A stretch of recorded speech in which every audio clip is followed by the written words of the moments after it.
Tamil stories world voice. இது கதைகள் கேட்பதற்கான தளம். கதைகளை முழுசாக கேட்டுட்டு லைக் பண்ணுங்கள், கமெண்ட் பண்ணுங்கள், ஷேர் பண்ணுங்கள். அப்படியே சப்ஸ்கிரைப்பும் பண்ணிக்கோங்க. அதோட பெல் ஐக்கானை கிளிக் பண்ணி ஆளுங்கிறத செட் பண்ணிக்கோங்க. இனி நான் எப்போ கதை சொன்னாலும் அது உங்களோட நோட்டிஃபிகேஷனில் தெரியும். ஓகே ஃப்ரெண்ட்ஸ், இனி கதை போமா?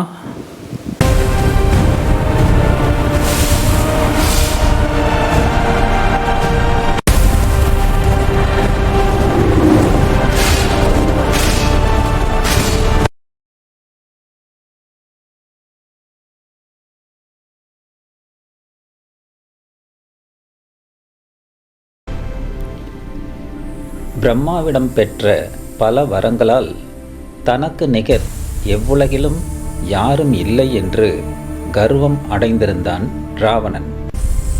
தன் வெற்றியை நிரூபிக்க அனைத்து லோகங்களுக்கும் சென்று அங்குள்ள தேவர்களையும் அரசர்களையும் வலுவில் சண்டைக்கு அழைத்து போரிட்டு வெற்றி கொடி நாட்டினான். இந்நிலையில்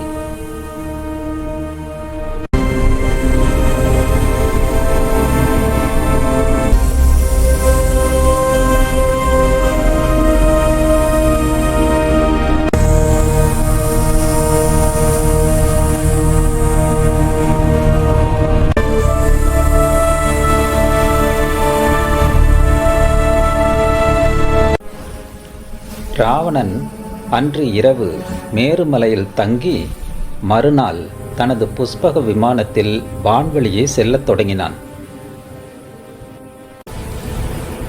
அப்போது எதிரே சூரிய பகவான் மிகுந்த பிரகாசத்துடன் 7 குதிரைகள் பூட்டிய ரதத்தில் வந்து கொண்டிருப்பதை ராவணன் கண்டான். ராவணன் தனது மந்திரி பிரகஸ்தனை பார்த்து, நீ சூரியனிடம் சென்று எனது பெருமைகளை எடுத்துரைத்து உன்னுடன் போர் செய்ய லங்கேஸ்வரன் வந்திருக்கிறான் என்று சொல். உடனே போர் அல்லது என்னிடம் தோற்றதாக ஒப்புக்கொள்ள வேண்டும் என்றும் தெரிவிக்கச் சொன்னான். சூரிய பகவானின் கதிர்வீச்சினால் மிகவும் துன்பமடைந்த பிரகஸ்தன் அவரது துவார பாலகர்களை அணுகினான். சூரியனின் துவார பாலகர்களான தண்டி மற்றும் பிங்களன் இருவரையும் நமஸ்கரித்து ராவணனின் விருப்பத்தை சூரியனிடம் தெரிவிக்கும்படி கேட்டுக்கொண்டான். துவார பாலகர்கள் அவ்விதமே சூரியனிடம் தெரிவிக்க இதை கேட்ட சூரிய பகவான், தண்டி, பிங்களா, நீங்கள் இருவரும் உங்கள் இஷ்டப்படி செய்யுங்கள். போரிட்டாலும் சரி, தோல்வியை ஒப்புக்கொண்டாலும் சரி, நான் இனி இங்கிருக்க மாட்டேன் என கூறினார். இதனை அவர்கள் பிரகஸ்தனிடம் தெரிவித்தார்கள். பிரகஸ்தன் ராவணனிடத்தில் தெரிவிக்கவும் ராவணன் இடி இடி என்று சிரித்து சூரிய பகவானை வென்றுவிட்டதாக கர்ஜித்து கொண்டு அங்கிருந்து தனது பயணத்தை தொடர்ந்தான்.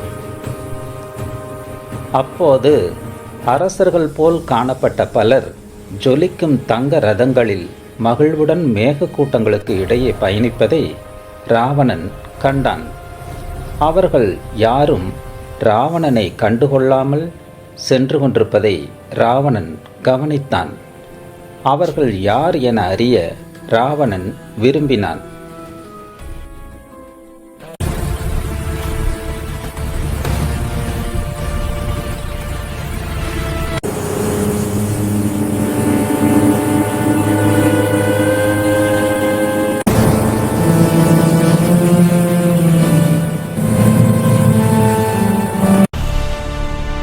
அப்போது வழியில் அவன் பர்வத ரிஷி ஒருவரை கண்டான்.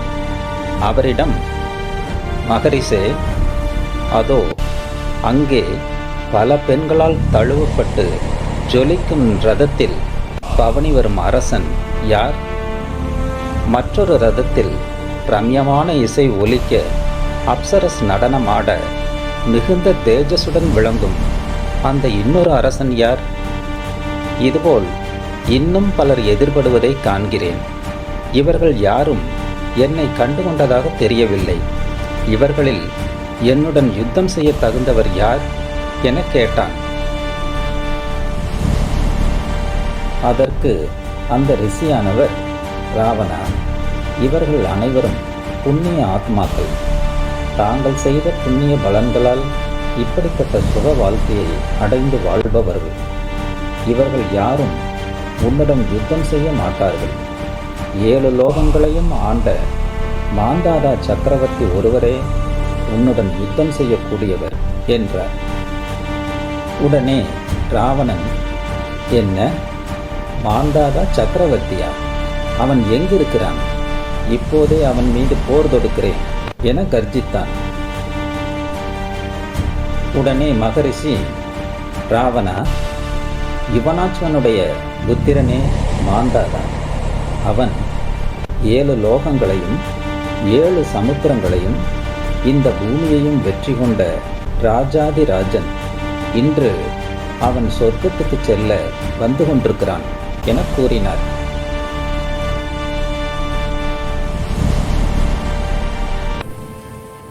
அப்போது ஜொலிக்கும் ரதம் ஒன்றில் அரசன் மாந்தாதா வருவதை ராவணன் கண்டான். பிரம்மாவின் வரங்களால் கர்வமடைந்திருந்த ராவணன் மாந்தாதாவின் ரதத்தை வழிமறித்தான். அடே, நில்! என்னுடன் யுத்தம் செய்யாமல் எங்கு சென்று கொண்டிருக்கிறாய் என கேட்டு யுத்தத்துக்கு அழைத்தான். இதனால் கோபம் கொண்ட மாந்தாதா, அசுரனே, நீ இதுவரை வாழ்ந்தது போதும் என்றிருந்தால் என்னுடன் போரிடு, இல்லையேல் பின்வாங்கு என கூறினான். உடனே ராவணன், அடே, என்னை யார் என்று எண்ணினாய்? லோக பாலகர்களான வர்ணனுடன் போரிட்டு அவனை வென்றேன்.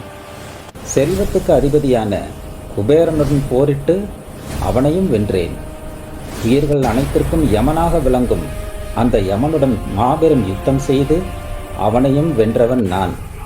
அற்ப மனுஷனான உன்னை வெல்ல என்னால் ஆகாது என்று நினைத்தாயா என கர்ஜித்தபடி, நம் படைகள் போருக்கு தயாராகட்டும் என படைகளுக்கு ஆணையிட்டான்.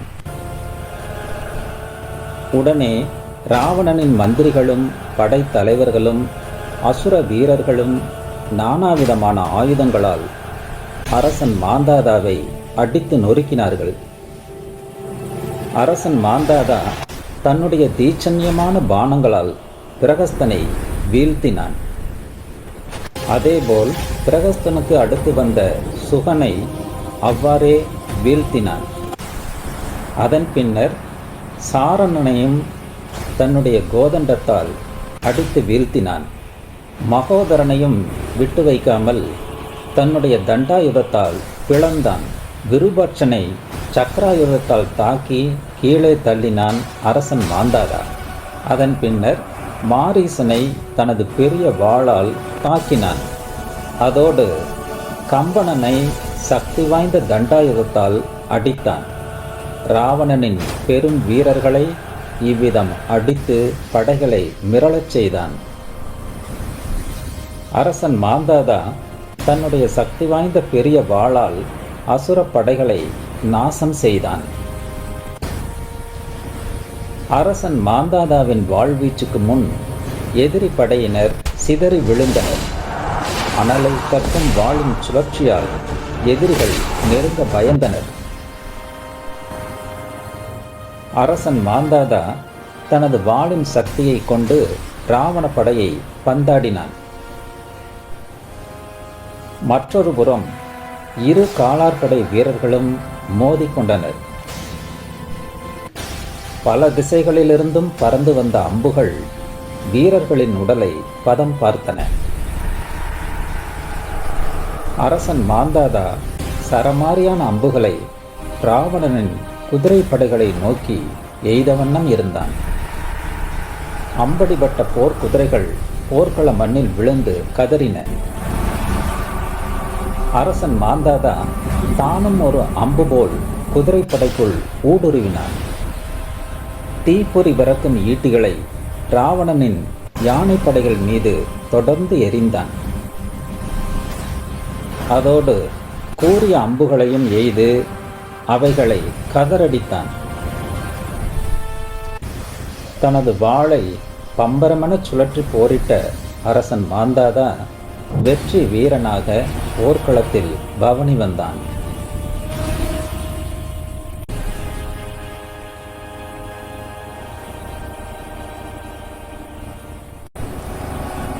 தனது படைகள் சின்னாபின்னமானதால் ராவணன் தானே படையை வழிநடத்தி அரசன் மாந்தாதாவுடன் மோதினான். ராவணனின் அம்புகள் துளைத்த குதிரைகள் படை வீரர்களை கீழே தள்ளி நிலத்தில் சாய்த்தன. அவைகளும் சாய்ந்தன.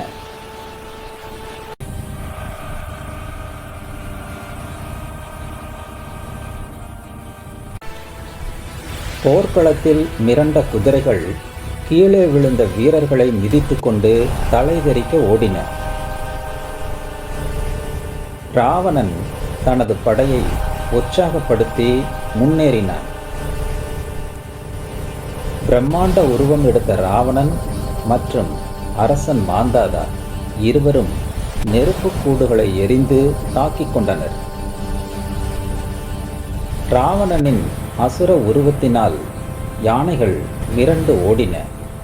எங்கிருந்தோ வந்த அம்புகளும் அவைகளை தாக்கின. ராவணன் நெருப்பை உமிழும் ஈட்டிகளை மழைபோல் பொழிந்தான்.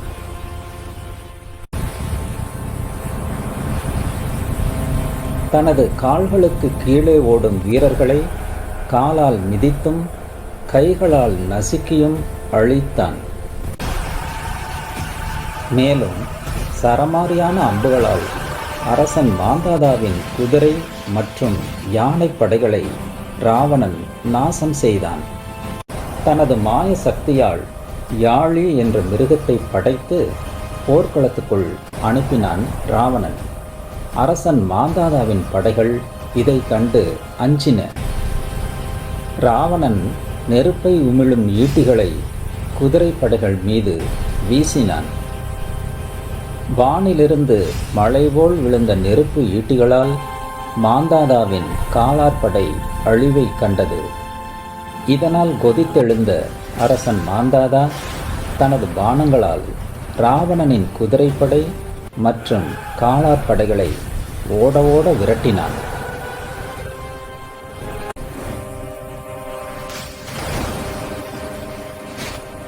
ராவணன் தனது யானை படைகளை அரசன் மாந்தாதாவின் காலாற்படைகளுக்குள் விரட்டினான். மேலும் தனது வாயினால் சூறாவளியை உண்டாக்கினான். அதனுள் குதிரைகளும் யானைகளும் வீரர்களும் சிக்கி சுழன்றனர்.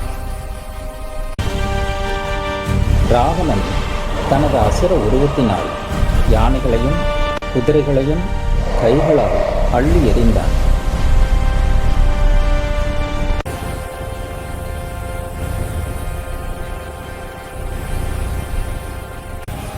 ராவணன் தொடர்ந்து தனது படைகளை உற்சாகப்படுத்திக் கொண்டே வந்தான்.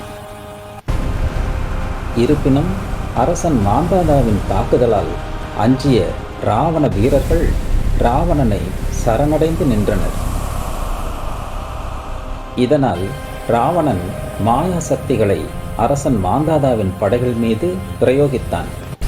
தனது அக்னி வாள் மற்றும் அக்னி பந்துகளால் எதிரி படையை நாசம் செய்தான்.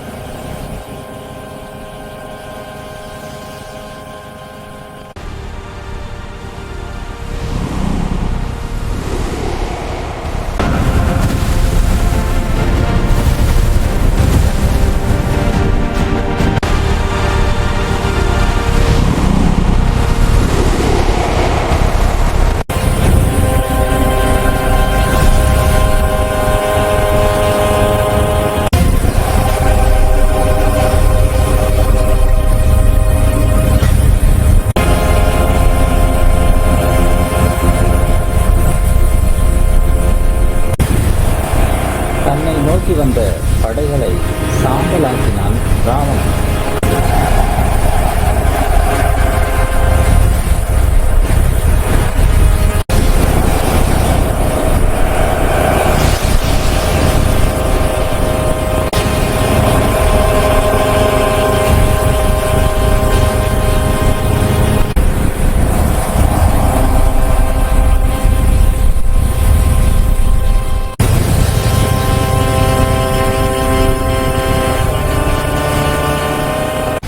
அதோடு அரசன் மாந்தாதாவின் ரதத்தை தனது கதாயுதத்தால் தாக்கி அழித்தான் ராவணன். ராவணனின் காந்தர்வாஸ்திரத்தை அரசன் மாந்தாதா வருணாஸ்திரத்தால் தடுத்தான். ராவணனின் ருத்ராஸ்திரத்தை அரசன் மாந்தாதா தன்னுடைய ஆக்னேயாஸ்திரத்தால் தடுத்தான். ராவணன் தனது நாராசத்தால் மாந்தாதாவை அடித்து தள்ளினான். சுதாரித்து கொண்ட மாந்தாதா ராவணனை அக்னியாஸ்திரத்தாலும் மாயச் சங்கிலி கொண்டும் சாய்த்தான். மேலும் தொடர்ந்து அநேக பாணங்களால் தாக்கினான். உடனே ராவணன் பறக்கும் தேரில் ஏறி போர்க்களத்தின் மேலிருந்து தாக்கினான். மாந்தாதா தனது கதாயுதத்தால் ராவணனின் தேர் சக்கரம் ஒன்றை அடித்து உடைத்தான். ராவணன் மற்றொரு சக்தி வாய்ந்த ஆயுதத்தால் அரசன் மாந்தாதாவை தாக்கினான். அது மாந்தாதாவை மிகவும் தடுமாற வைத்தது.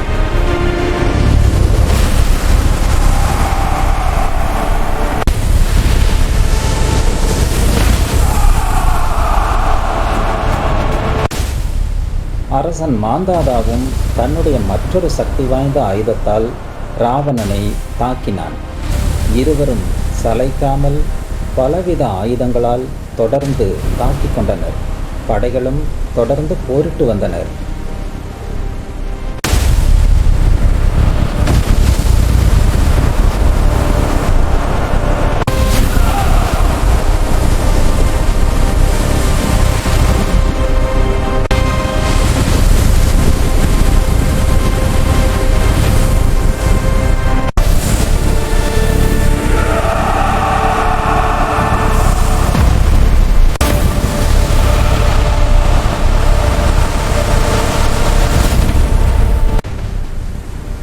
அடுத்து 10 தலை ராவணன் பிரம்மாஸ்திரத்தை எடுத்தான்.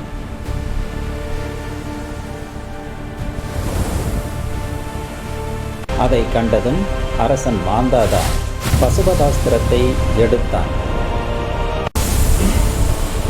பசுபதாஸ்திரம் மிகவும் உக்கிரமானது. அது ருத்ரனிடமிருந்து தவத்தினால் அடையப்பெற்றதாகும். அதன் அக்னி சகலத்தையும் சாம்பலாக்கக்கூடியது.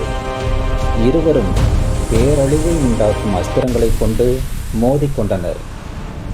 அஸ்திரங்களின் அளப்பரிய சக்தியால் அண்ட சராசரங்கள் அதிர்ந்தன.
தேவலோகத்தில் உள்ள தேவர்களும் பயந்தனர்.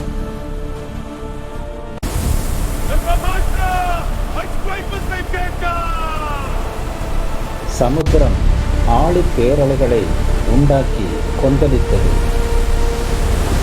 நாகலோகத்தில் வசித்த நாகர்கள் இடி போன்ற சத்தத்தால் அரண்டனர்.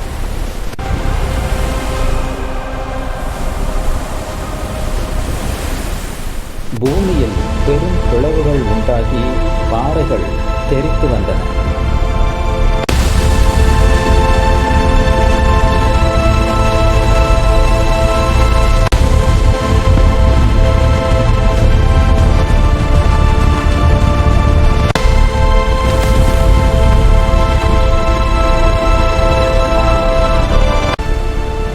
கடலில் பெரிய அலைகள் உருவாகி கரையை கடந்தன.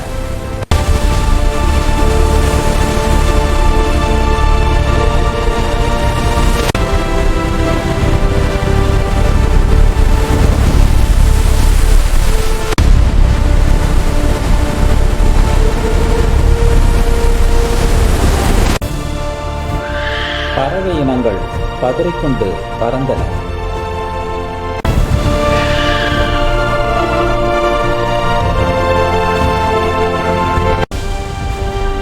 வன விலங்குகள் தங்கள் இருப்பிடத்தை விட்டு சிதறி ஓடின.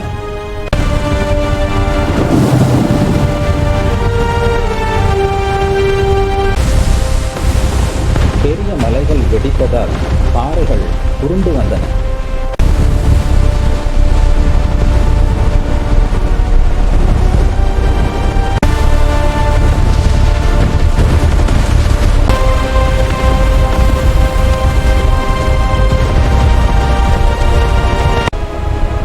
உருண்டு வரும் பாறைகளுக்கிடையே விலங்கினங்கள் உயிர் தப்ப போராடின.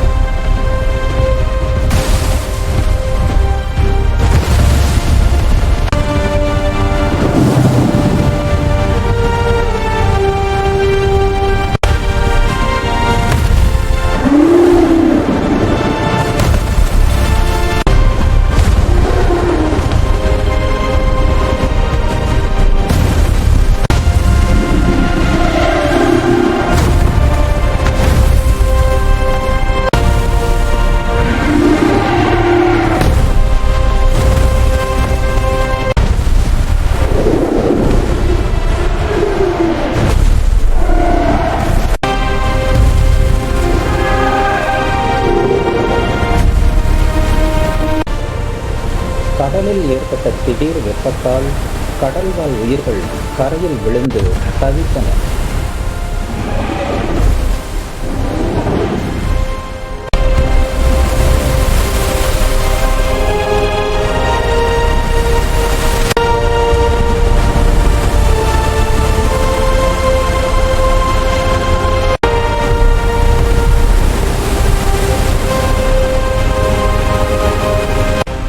அரசன் மாந்தாதா மிக பெரும் சக்தி வாய்ந்த பசுபதாஸ்திரத்தை பிரயோகித்தான்.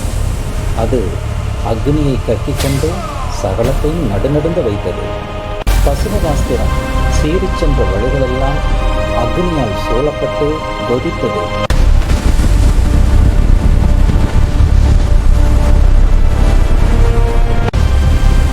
மிக பெரும் பனிமழைகள் வெப்பத்தினால் உருகி கடலை நிறைத்தது.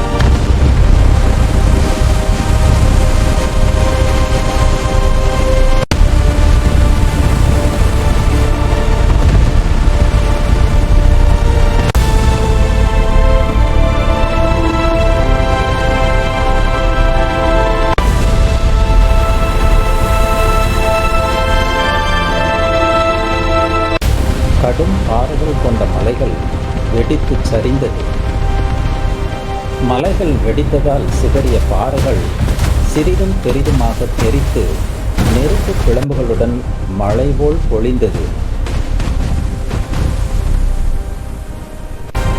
இதனால் காடுகளில் வாழ்ந்த விலங்குகள் தங்களை காத்துக்கொள்ள கிடைத்த வழிகளில் ஓடின.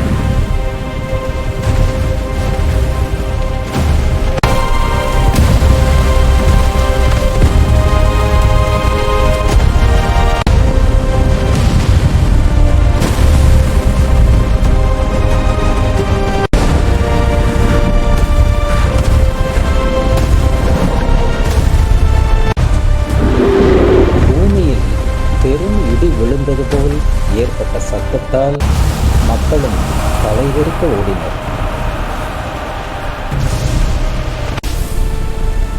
அரசன் மாந்தாதா தனது அஸ்திரங்களால் பலமுறை 10 தலை ராவணனை தாக்கினான். இதனால் ராவணன் மூர்ச்சையாகி விழுவதும் மீண்டும் மூர்ச்சை தெளிந்து சண்டையிடுவதுமாக இருந்தான்.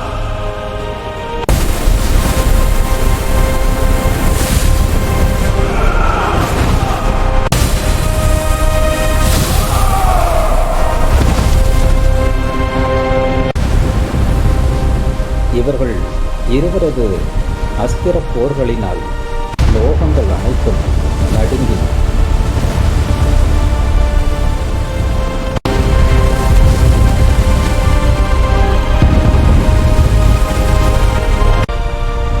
பச்சை பசேலென காணப்பட்ட மலைகளும் அக்னியால் பற்றி எரிந்தன.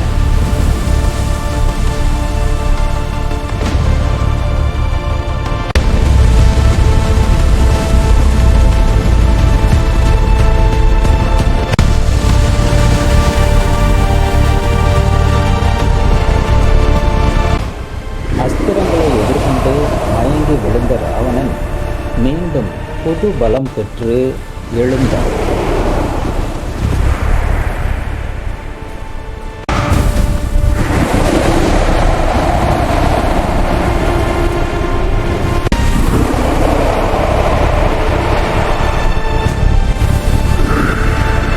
புலஸ்தியர் மற்றும் காலவர் என்ற மகரிஷிகள் லோக நிகழ்வுகளை தங்களது ஞான திருஷ்டியால் அறிந்து பதறினர்.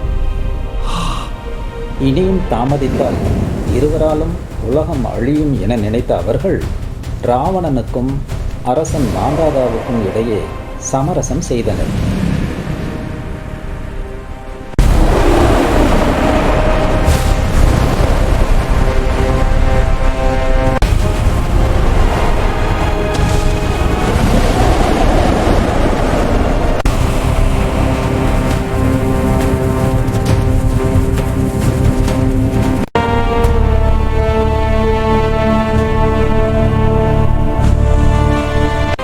ஆவேசம் அடங்காத இருவரும் யாருக்கும் வெற்றியோ தோல்வியோ இல்லை என்பதால் ஒரு வழியாக சமாதானம் அடைந்தனர்.